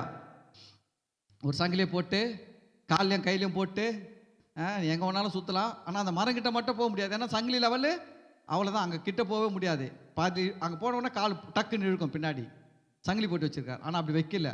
தேவன் நமக்கு சுயாதீனம், விடுதலை கொடுத்து, சமாதானம் கொடுத்து, இன்னும் சொல்லப்போனால் நம்ம கை நிறைய காசு கூட கொடுத்து நாம் எப்படி இருக்கணும்னு நம்மளை பார்க்குறாரு. ஏன்னா எல்லாமே இருந்து நாம் தேவனை நேசித்தாதான் அதுதான் உண்மையான நேசம். சங்கிலியில் கட்டி போட்டு நேசிக்க வச்சா அது உண்மையான நேசமே கிடையாது. அல்லேலூயா, அல்லேலூயா. குழந்தைங்க இருக்கோம், நாங்கள் சின்னதாக அந்த குட்டி பசங்களாக இருக்கும்போது, நாங்கள் வாலிபனாக இருக்கும்போது இந்த குட்டி பசங்களெல்லாம் பிடிச்சி சொல்லு மாமாவுக்கு ஒரு உமா கொடுணுவோம். அது கொடுக்காது. கொடுப்பியா கொடுக்க மாட்டியா? இன்னும் போட்டு பயமுறுத்தி பயமுறுத்தி அப்படி பண்ணுறோம் இப்படி பண்ணுறோம், தூக்கி போட்டுருவேன் மேலே இருந்து, அப்படி இப்படிலாம் பயமுறுத்தி அது அப்புறம் அது கத்தி கூச்சல் போட்டு இருக்கோம். அப்புறம் இப்போ இறக்கி ஒரு உமா கொடு அப்படின்னா டக்குன்னு உமா கொடுக்கும். அது அன்பினால வந்த உமா கிடையாது. இன்னைக்கு மனுஷன் கர்த்தரை நேசிக்கிறான், கடவுளை நேசிக்கிறாங்க. எப்படி நேசிக்கிறாங்க தெரியுமா? அப்படிதான். அதை தூக்கி மேலே தூக்கி போட்டு கீழே தள்ளிடுவேன், கீழே போட்டு விடுவேன். அப்படிலாம் சிங்கம் கிட்ட எடுத்து போய் விட்டுடுவேன், புலி கிட்ட விட்டுடுவேன், பின்னாடி முதல்ல இருக்குது குளத்தில் அதுகிட்ட போட்டுருவேன். என்ன சொல்ற, கொடுக்குறியா இல்லையா அப்படின்னா அது கொடுக்குற மாதிரி இன்னைக்கு மனுஷனை மிரட்டி ஜபம் பண்ண வைக்கிறாங்க. நீங்கள் அப்படி ஜபம் பண்ணாத, ஜபம் பண்ணுவீங்க. அது எப்படின்னா இந்த குழந்தை பயந்துக்குன்னு கொடுக்குற மாதிரி யோசிச்சு பாருங்க. அதை பார்க்குற 4 பேர் என்ன சொல்லுவாங்க? அந்த குழந்தை ரொம்ப நேசிச்சு அன்பாக கொடுத்துச்சுன்னா சொல்லுவாங்க? சொல்ல மாட்டாங்க. அதில் அன்பு கிடையாது, அதில் அந்த குழந்தைக்கு ஃப்ரீ கிடையாது, விடுதலை கிடையாது, அந்த குழந்தைக்கு சுயாதீனம் கிடையாது. அதை பயமுறுத்தி கட்டாயப்படுத்தி அழுத்தி செய்ய வைக்கிற மாதிரி மனுஷர்களை மதங்கள் வேலை வாங்கி கொண்டிருக்கிறது, மனுஷர்களை தெய்வங்கள் வேலை வாங்கி கொண்டிருக்கிறது. இப்படிப்பட்ட மனுஷங்களை பார்த்து தான் இயேசு சொன்னார், வருத்தப்பட்டு பாரம் சுமக்கிறவர்களே நீங்கள் எல்லாரும் என்னிடத்தில் வாருங்கள், நான் உங்களுக்கு இளைப்பாறுதல் விடுதலையை தருகிறேன். அல்லேலூயா. இந்த ஆண்டவர் சொல்றதுக்கு வெக்கப்படக்கூடாதுங்க.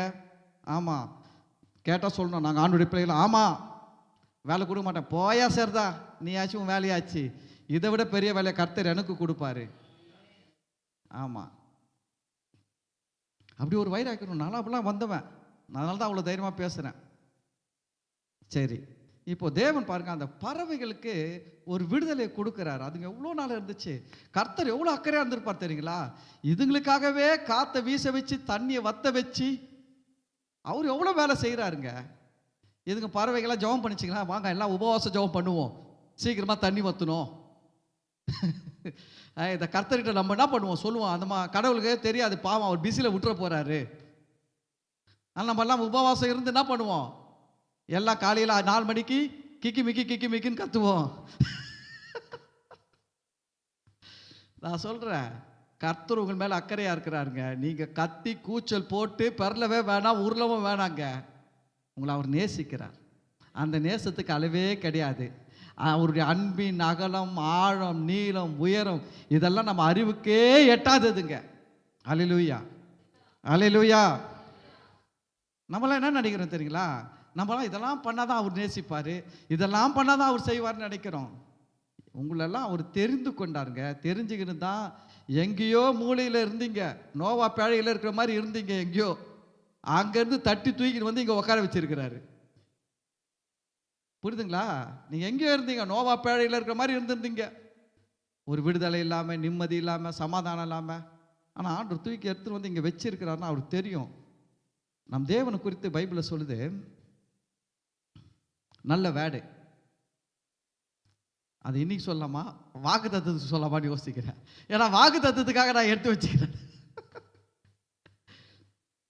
சரி சொல்லிட போக.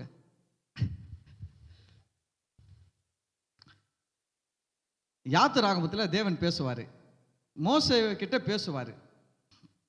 என்ன பேசுவார்னா, நான் இஸ்ரவேல் ஜனங்களை எகிப்தில் இருந்து, எகிப்தின் அடிமைத்தனத்திலிருந்து விடுதலையாக்கி, அடிமைத்தன வீடாகிய எகிப்திலிருந்து நான் விடுதலையாக்கி, கானானியர், ஏத்தியர், எமோரியர், எபுசியர் இருக்கிற கானான் தேசத்துக்கு பாலும் தேனும் ஓடுகிற நலமும் விசாலமுமான தேசத்துக்கு கொண்டு போய் சேர்ப்பேன். கர்த்தர் 2 காரியம் செய்கிறாரு. ஒன்று விடுதலை ஆக்கிட்டாரு, விடுதலை ஆக்குவேன்றாரு. இன்னொன்று விடுதலை ஆக்கி பார்த்துக்கோ, உங்கள் லைஃப்னு விட்டுட்டு போகிறது இல்லை, உங்களுக்குன்னு ஒரு பெஸ்ட் லைஃப்பை வச்சிருக்கிறாரு. அந்த லைஃப்பில் கொண்டு போய் சேர்ப்பார். கையை தட்டுங்க.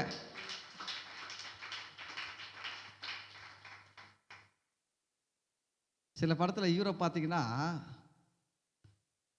மக்கள்கள் இந்த மாதிரி அடிமையில் இருப்பாங்க, எங்கன்னா ஜெயிலில் மாட்டிப்பாங்க. ஹீரோ பூந்து வில்லன் கையில் மாட்டின்னு இருப்பாங்க. ஹீரோ உள்ளே பூந்து அடின்னு அடித்து துவம்சம் பண்ணி கூப்பிட்டு வந்துடுவார் வெளியில். ஆனால் கூப்பிட்டு வந்து விட்டுதோட கதை முடிச்சிடுவான். அவங்களுக்கு அதுக்கு பிறகு என்ன செஞ்சாருன்னு தெரியாது. ஆனால் நம்ம ஹீரோ அப்படி இல்லை. நம்மளை ஜெயிலிருந்து விடுதலை ஆக்கி பாலும் தேனும் ஓடுகிற நலமும் விசாலமுமான தேசம் அங்க கொண்டு போய் சேர்க்கிறவர். அல்லேலூயா. வெறும் இது பாதி இது மட்டும் செஞ்சிருந்தா சில பேர் சாமி கிட்ட நினைப்பாங்க, ஆண்டவரே எனக்கு இதை மட்டும் கொடுத்தா போதும், இதுல இருந்து ஒரு விடுதலை கிடைச்சா போதும். விடுதலை கிடைச்சா மட்டும் போதாது, அடுத்தது இன்னொரு ஸ்டெப் இருக்குது. செகண்ட் ஹாஃப் இருக்குது. ஃபர்ஸ்ட் ஹாஃப் விடுதலை, செகண்ட் ஹாஃப் என்னது? கானானுடைய செழிப்பு, ஆசீர்வாதம், உயர்வு. அல்லேலூயா. சரி, இது வாக்கு தத்துவத்துக்கு தான் சொல்றேன்னு வச்சிருந்தேன். போக சாப்பிடுங்க.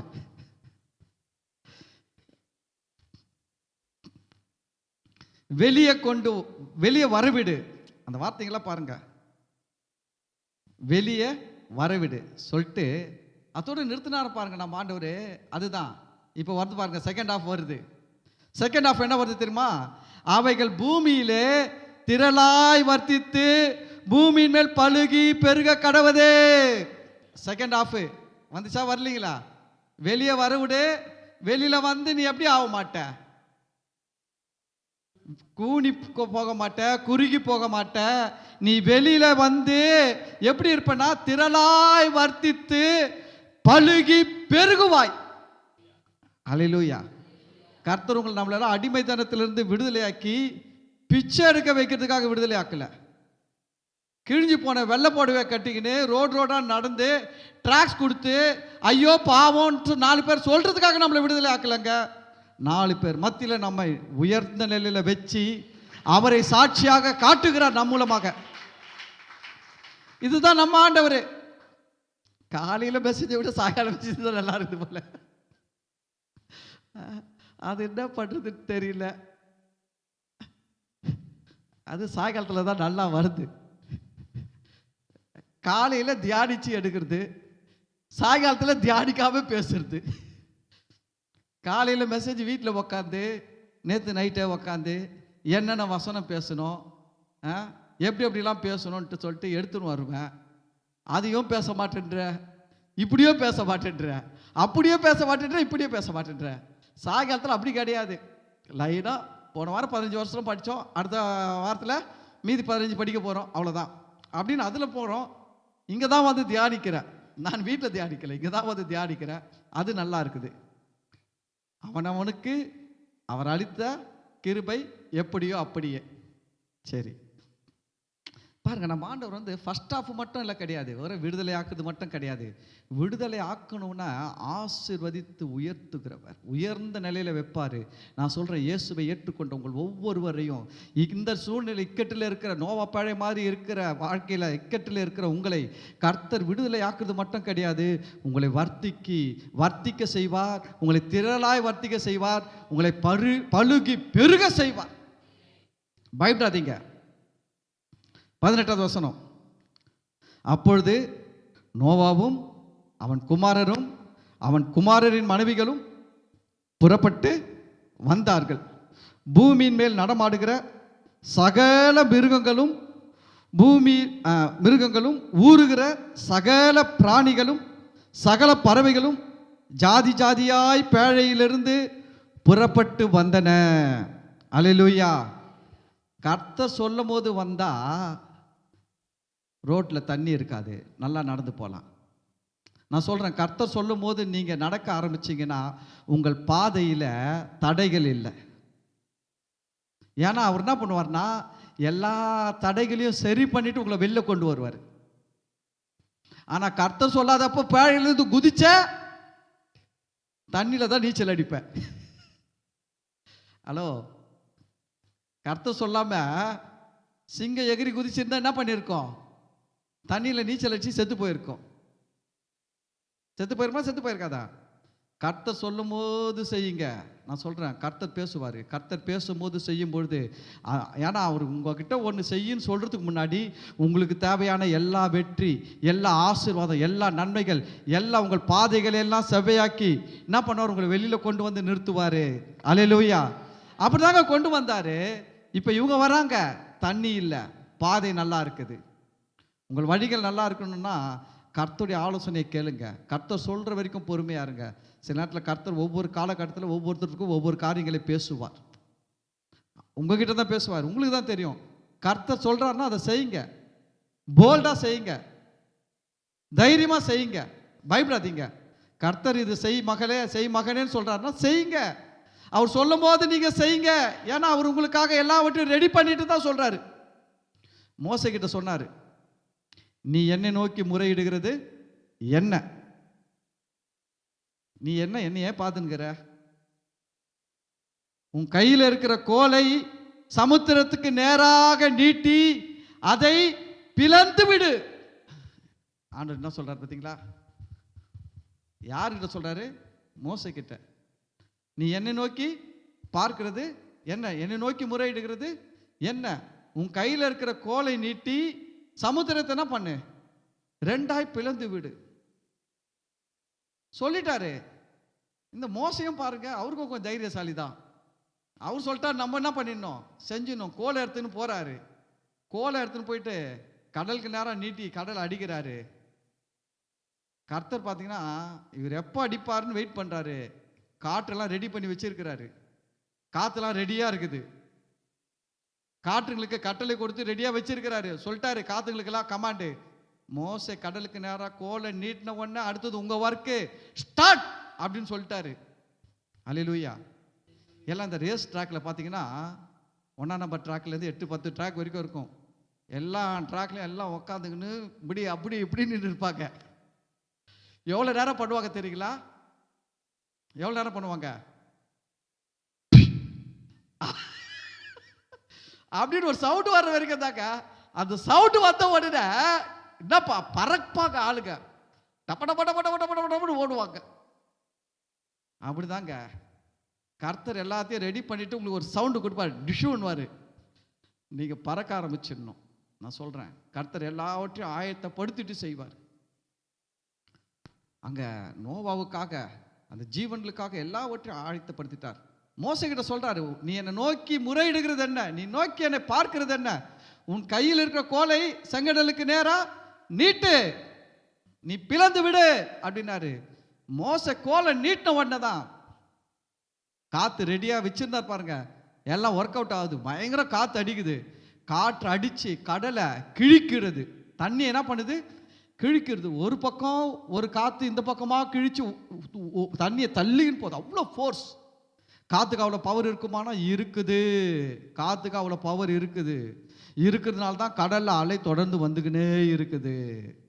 கடல் அலை வருத, சில நேரத்தில் அலை மெதுவாக வருது, சில நேரத்தில் பெருசாக எழும்புத. இதுக்கெல்லாம் என்ன காரணம்? பின்னாடி காற்று வீசிக்கின்னு இருக்குது. புரியுதுங்களா? அப்போ காற்றுக்கு அவ்வளோ பவர் இருக்குது. ரெண்டாக கிழித்து ஒரு பக்கத்தை கொஞ்சம் தூரம் தள்ளின்னு போயிடுச்சு, இன்னொரு பக்கத்தை கொஞ்சம் தூரம் தள்ளின்னு போயிடுச்சு. கடலை ரெண்டாவே கிழிச்சிடுச்சு தண்ணியை. கர்த்தர் ஆயத்தம் பண்ணிட்ட பிறகு நீங்கள் செஞ்சீங்கன்னா அந்த ஒர்க்கில் பெரிய சக்ஸஸ். அதில் எந்த ஃபெயிலும் கிடையாது, எந்த வேஸ்டேஜும் கிடையாது, எந்த லாஸும் கிடையாது. அல்லேலூயா.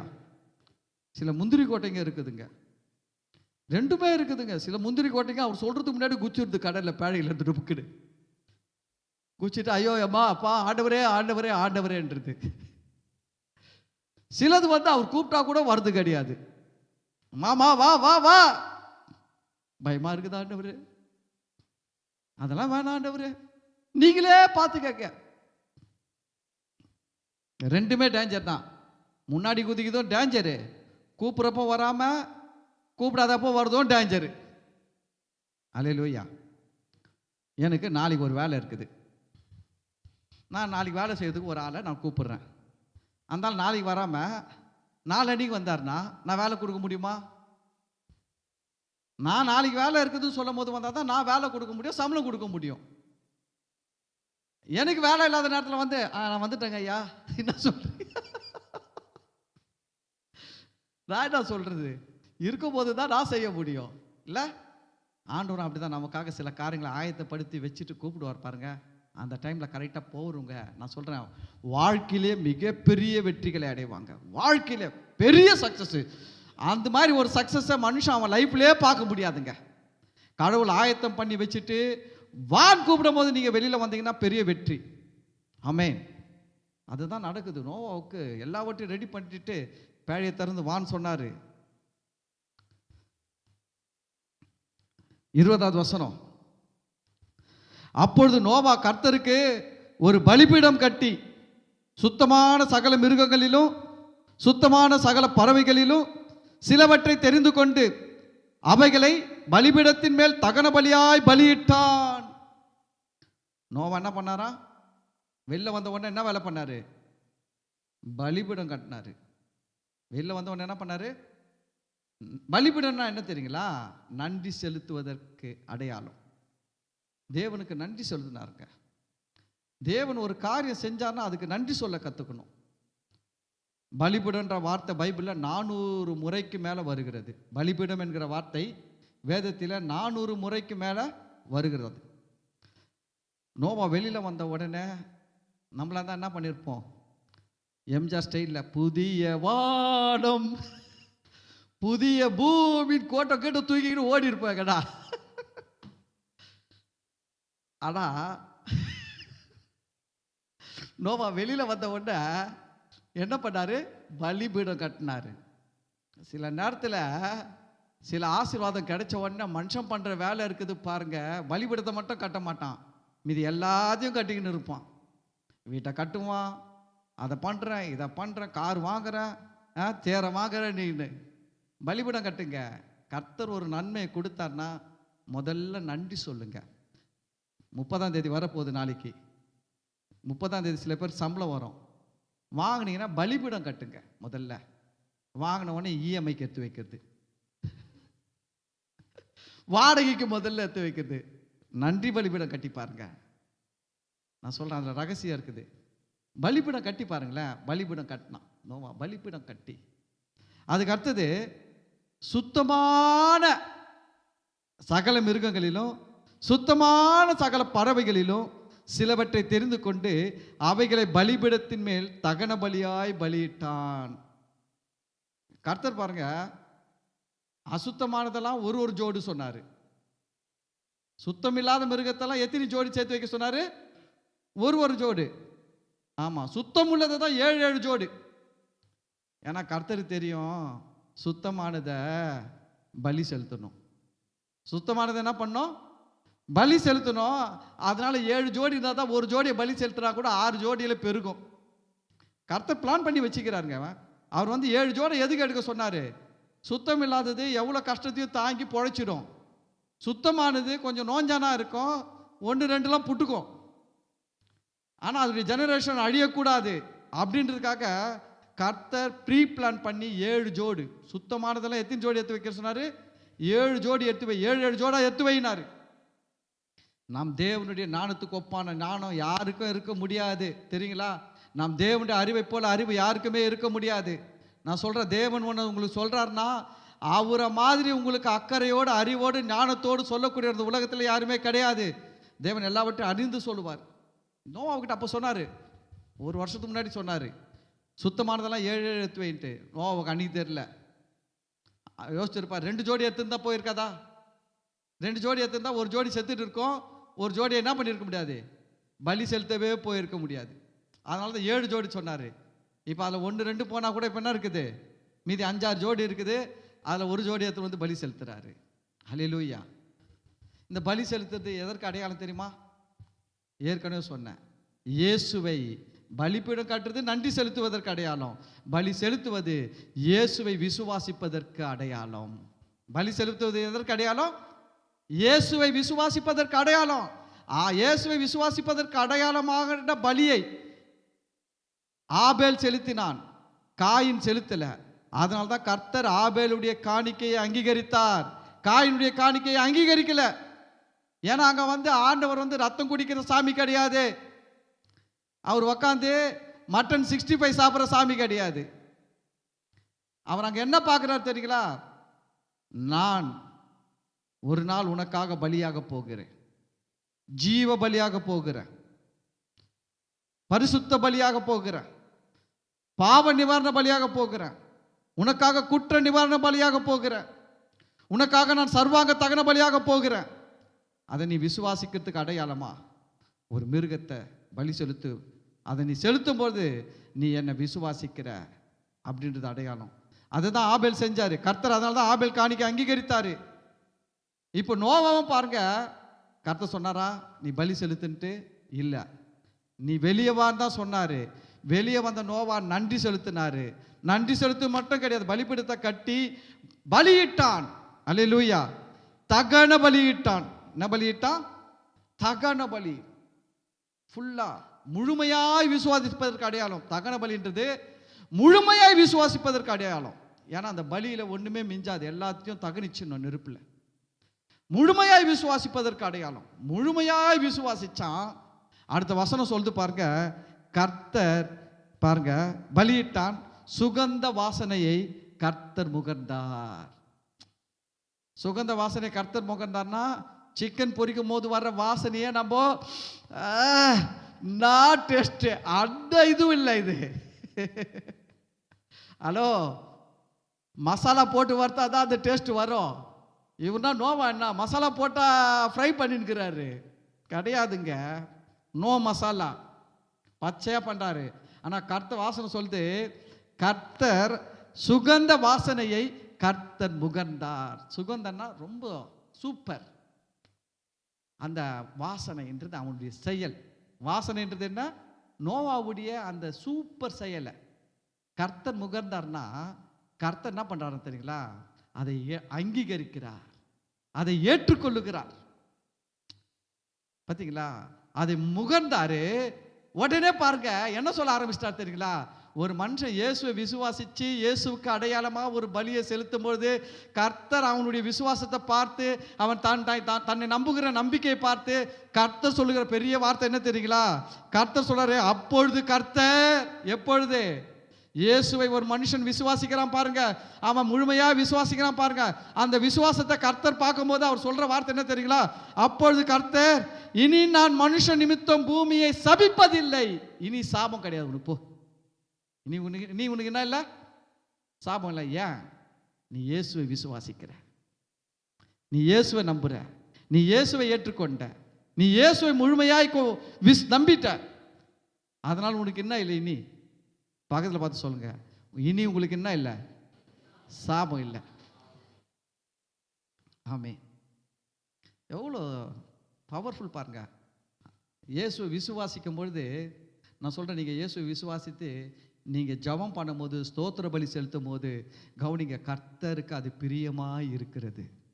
அதுவும் இன்னும் நல்ல இது போல் நல்ல தரமான சத்தியங்களெல்லாம் நீங்கள் கேட்டு அந்த விசுவாச அளவுலேருந்து நீங்கள் ஜெபம் பண்ணும்போது, நான் சொல்கிறேன், இந்த சத்தியம்லாம் இல்லாமல் ஒருத்தன் 1 மணி நேரம் ஜெபம் பண்ணுறதும் ஒன்று, இப்படிப்பட்ட சத்தியங்களை கேட்டு நீங்கள் 10 நிமிஷம் ஜெபம் பண்ணுறதும் ஒன்று. பவர் பேக்கேஜாக இருக்கும் உங்கள் ஜெபம். ஹலோ ஹலோ, இங்கேருந்து விழுப்புரத்துக்கு பேசஞ்சர்னு ஒரு வண்டி இருக்குது.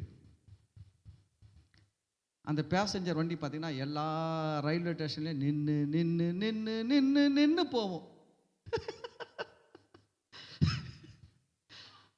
விழுப்புரம் போகிறதுக்கு எவ்வளோ நேரம் ஆகும் தெரியுங்களா? 6.5 மணி நேரம் ஆகிடும். நின்று நின்று போகிறதுக்கு 6.5 மணி நேரம் ஆகிடும். வைகை சூப்பர் ஃபாஸ்ட்டு மதுரைக்கு போகிற வண்டி இருக்குது. இங்கே எடுத்தானா ஸ்ட்ரெயிட்டாக எங்கே நிற்கும் தெரியுமா? விழுப்புரத்தில் நிற்கும். எவ்வளோ நேரத்தில் போவோம் தெரியுங்களா? 2.5 மணி நேரத்தில் போயிடும். அங்கே எவ்வளோ நேரத்தில் போயிடும்? 2.5 மணி நேரத்தில் போயிடும். நான் சொல்கிறேன், இயேசுவை சரியான முறையில் நீங்கள் விசுவாசித்து அந்த விசுவாசத்தின் சத்தியத்தை நீங்கள் அறிந்து கொண்டு ஜெபிக்கிற ஜெபத்துக்கு பவர் எப்படி வருது தெரியுமா? வைகை எக்ஸ்பிரஸ் மாதிரி பவர்ஃபுல்லாக இருக்கும் ப்ரேயரு.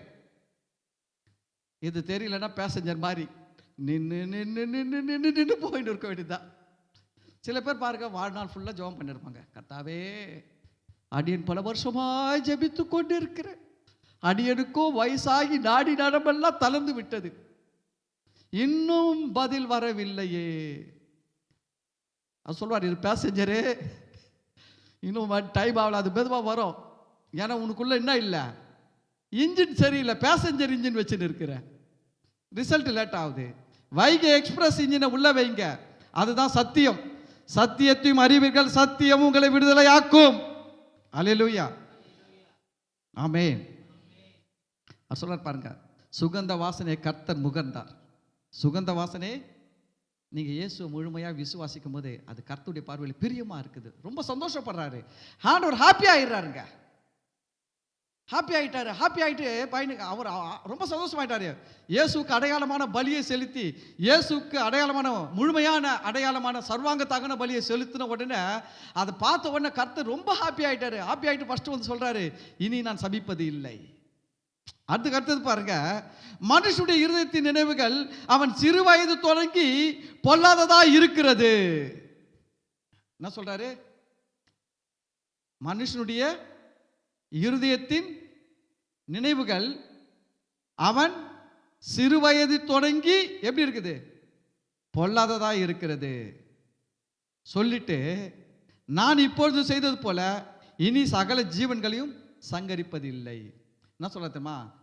இதுக்கு சிம்பிளா சொல்லணும்னா, அவன் தப்பே பண்ணா கூட நான் ஆசீர்வதிப்பேன். என்னது? அவன் அவன் அவன் சரியில்லை தான், அவன் சரிப்பட்டே வர மாட்டான் தான், கொஞ்சம் ஏடா கூடமான ஆள் தான், ஆனாலும் நான் அவனை ஆசீர்வதிப்பேன், ஆனாலும் நான் அவனை உயர்த்துவேன். அந்த அர்த்தத்தோட பேசுறாருங்க அவரு. மனுஷனுடைய இருதயத்தின் நினைவுகள் சிறு வயது தொடங்கியே எப்படி இருக்குது? பொல்லாததா இருக்கிறது. என்ன சொல்லியிருக்கணும்? பொல்லாததா இருக்குது, மோசமானவனா இருக்கிறான், உனக்கு இந்த காலை உடைப்பேன், அந்த கையை உடைப்பேன், கண்ணை பிடுங்குவேன், மூக்கை மாற்றி வைப்பேன், மொட்டை அடிச்சு விடுவேன், அப்படிலாம் சொல்லியிருக்கணும்ல. ஆனால் அவர் என்ன சொல்றாரு தெரியுங்களா? இனி நான் சபிப்பதில்லை, இனி நான் அழிப்பதில்லை. இனி நான் சபிப்பதில்லை, இனி நான் அழிப்பதில்லை. சங்கரிப்பதில்லைன்னா அழிப்பதில்லை. சாபமும் இல்லை, அழிவும் இல்லை. யாருக்கு? யாருக்கு? அப்ப நீங்க ஏத்துக்கலையா? ஹலோ, நீங்க ஏத்துக்கலையா? வர்த்தா பார்த்தீங்களா? இவ்வளோ சத்தியத்தை கேட்டு கூட யாருக்கோ போற மாதிரி, யாருக்கடா யாருக்கோ அப்படின்ற மாதிரி பேசுறீங்க. இவ்வளோ சத்தியத்தை கேட்டு கூட எடுக்குன்னு சொல்றீங்களா? வரணுங்க. அதுதான் சத்தியம் உள்ள போச்சுன்னா அப்படி வரும். சத்தியம் உள்ள போகலன்னா இப்படிதான் வரும், யாருக்கோ. நான் இயேசுவை ஏற்றுக்கொண்டேன். கர்த்தர் என் ஜெபத்தை சுகந்த வாசனையாய் முகர்கிறார். நான் உபவாசம் இருந்தால் அது அவருக்கு சுகந்த வாசனை, தெரியுங்களா? நான் நம்பிக்கையாக இருக்கும்போது அது அவருக்கு சுகந்த வாசனை, நான் நன்றி செலுத்தும் போது அது அவருக்கு சுகந்த வாசனை. அல்லேலூயா. அப்போ அவர் என்ன பண்ணுறாரு தெரியுங்களா? என்கிட்ட சின்ன சின்ன தப்புலாம் இருந்தால் அதுக்கெல்லாம் கணக்கு பார்த்து கையை உடைக்கிறதுக்கு, காலை உடைக்கிறதுக்கு, கண்ணை நோண்டுறதுக்கு லிஸ்ட்டு போடுறது இல்லை. அவர் சொல்கிறாரு, இருந்தாலும் பரவாயில்ல, என்னது இருந்தாலும் பரவாயில்ல, நான் அவனை அழிக்க மாட்டேன், அவனை சபிக்க மாட்டேன். ஹல்லேலூயா. இது போல எந்த சாமி சொல்லும்? எவ்வளோ கிருபை உள்ளவர். கர்த்தர் நல்லவன்றதுக்கு இதுவே பெரிய ஆதாரம். கர்த்தர் நல்லவன்றதுக்கு இதுவே பெரிய ஆதாரங்க. அவர் எவ்வளோ சொல்றாரு பாருங்க. அங்க மெயின் சப்ஜெக்ட் என்னன்னா ஜீசஸ்.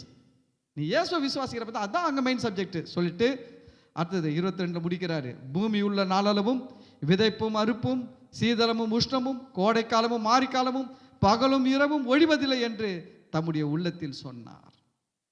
அல்லேலூயா.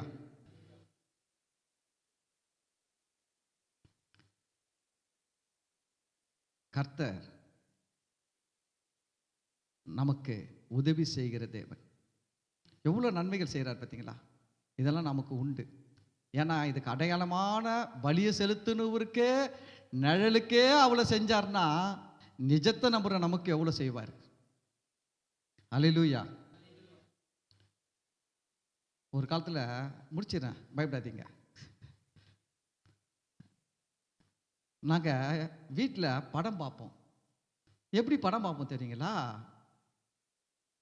ஒரு டார்ச் லைட்டை, வீடு ஃபுல்லாக இருட்டாக்கிடுவோம், ஒரு டார்ச் லைட்டை அடிப்போம். இல்லைன்னா வெளியிலேருந்து சூரிய வெளிச்சம் வரும், அதை ஒரு கண்ணாடி வச்சு அந்த வெளிச்சத்தை வீட்டுக்குள்ளே அடிப்போம்.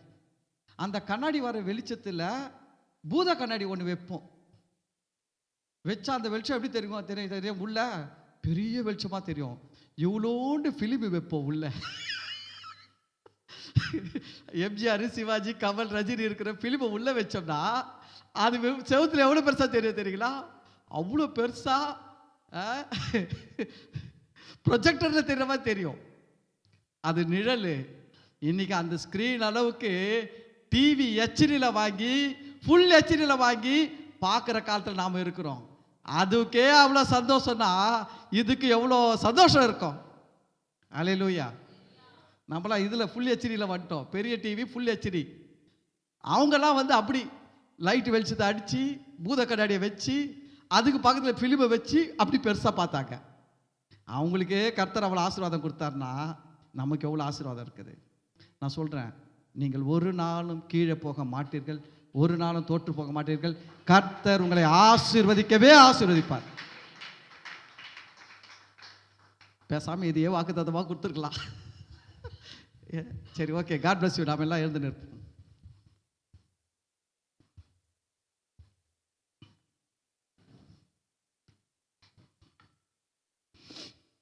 ஸ்தோத்திரம் ஆண்டவரே. இந்த நாளில் கூட இந்த நல்ல வார்த்தைகளை நன்றியோடு துதிக்கிறோம். அந்த வார்த்தை அப்பா, இந்த வார்த்தைகளை நாங்கள் கேட்டோம். நாங்கள் இதை விட்டுடாமல் வீட்டில் போய் அதிகமாக தியானிக்கணும். இதில் எவ்வளோ காரியங்கள் எங்ககிட்ட நீங்கள் பேசியிருக்கிறீங்க, தீர்க்க தரிசனமாக சொல்லியிருக்கிறீங்க. ஆண்டவரே எங்களை கற்றுக் கொடுத்துருக்கிறீங்க. நன்றி ஆண்டவரே. அப்பா, நீர் நல்லவர் என்று சொல்லுகிறோம். அப்பா, உம்மை தவிர இந்த உலகத்தில் யாரும் நல்லவர் இல்லை. உமக்கொப்பான நல்லவர் யாரும் இல்லை. நீரே நல்லவர், நீரே நல்லவர். அப்பா, நீரே நல்லவர் என்று நாங்கள் சொல்லுகிறோம்.